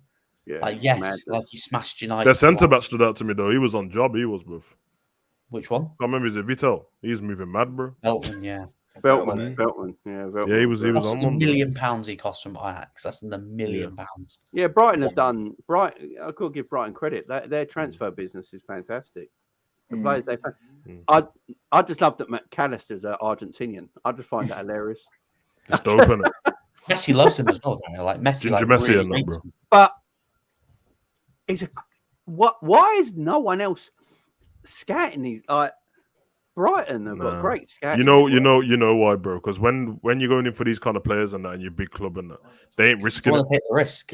Okay, they'll just wait to see what happens. That's why they wait till, and then like a year later they get them. We'd rather pay the premium because there's rumors with like Nunes at Wolves. Like there's a gentleman's agreement, like 60 million. He's leaving. He'd leave Wolves. I was like, well, I've seen that before in some teams. I can't remember it the last time. A player went somewhere. Might have been a Real Madrid player. You know who else had a gentleman's agreement? Harry Kane and Levy, bro. And he's still there. And he's still stuck. Harry Kane. Oh, he's going to have like 1 year left. Is it 1 year or 2 years left in the summer? Where does Kane go when he's done now? Yeah, don't even matter. I don't know where Kane goes. I've been saying this. I'll tell you where he goes. Nowhere. I'll tell you where he goes. He goes Bayern. No. If he goes anyway, he goes No, he don't. No. Don't say comes to us. He goes Newcastle. Hey, it's not a bad shot. He'll want to stay in the league. He'll want to stay in the league and he'll to achieve the record. and Newcastle will be up there in a couple of Imagine years. the story, him going Newcastle and breaking the record. What a piece of shit, bro. Can you imagine? And Anyone see Finger's never goal, win bro? a trophy as well. You see Almiron's goal today? Oh yes. Oh my god, bro. Almiron. This is how you know we're living in the Matrix, bro. Because all of a sudden, Almiron scoring various Arsenal on the top of the table. Everything's gone to shit, bro. Jack Grealish, yeah, you're holding my beer whilst I just ball out. Yeah, that's kind of funny still. Grealish slagged him off and that, and he's got more goals than him now. So just shut up, bro. Oh, Grealish. Still against City as well. Grealish. That's the most disrespectful thing I've seen, man. I know that you would say that behind the scenes, innit? Don't say it on camera, bro. So no, it's taking the piss, bro. Yeah, but Grealish is a bit of a prick, ain't he? I mean, it's just it's naturally the way he is. But look, guys, we're going to leave it there. We've got a lot off our chest. We talked about Surprised you didn't mention Savage smile towards the end of the video, so I'm happy. Yeah, it's been a lot of chat about Luke, don't try it, man. Don't even mention him, bro. Just forget it. Because Jamie was gonna cook him earlier. Just let him forget about it, bro. Yeah, I'm gonna leave the Salah thing. Yeah, man. Let Salah breathe, man. It's all good, man. So, guys, I'm back tomorrow. I'm doing the Manchester Derby tomorrow watch long, so I'm going to be doing that. And then Sunday night, I'm back. Obviously, we're all back for the After Dark podcast, where we can not talk about football and just, talk about this. Trust me, I won't talk about it either. If anyone asks me a question about football, no football chat Sunday night. Luke, you about Sunday night? Yeah. It's a late one. It's a late one, but if you're tell your missus not to watch, bro. Just trust me. If you start my new job on Monday, so I don't know if I'll be able to stay up for it. But tell your job not to watch either. It's the after. Want to lose your job before you start, bro? Because it was about Cobra Kai that I want to watch, so I wasn't going to watch it just in case you were spoiling it. So. Bro, last week's one could have fooled you, bro. That Cobra Kai thumbnail was there. We spoke about it for a minute, for 1 minute. That was just my bit of just getting people in for the first time. Trossard is quality. Trossard. But yeah, so guys, I'll be back tomorrow. 2 videos. So watch along against the Manchester Derby, and then the After Dark podcast. Yeah, and I think against Rangers, we just play all the strikers. Just play all of them. No, let's play no formation. All out play attack. all the strikers, bro. Yeah. All just have Alisson at the back, and that's play 4-3-3, but only play Trent as false 9. Ash Savage. Ash desperately wants us to debate this tomorrow. It's not a debate. It's not a debate. It's just not. I don't. And I don't know if he's on about music. No, he says great. Okay, yeah.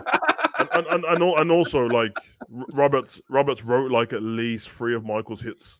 So it's a bit of an issue still. But all right, man. We'll get to it. So big up to everyone. That bombshell. Yes.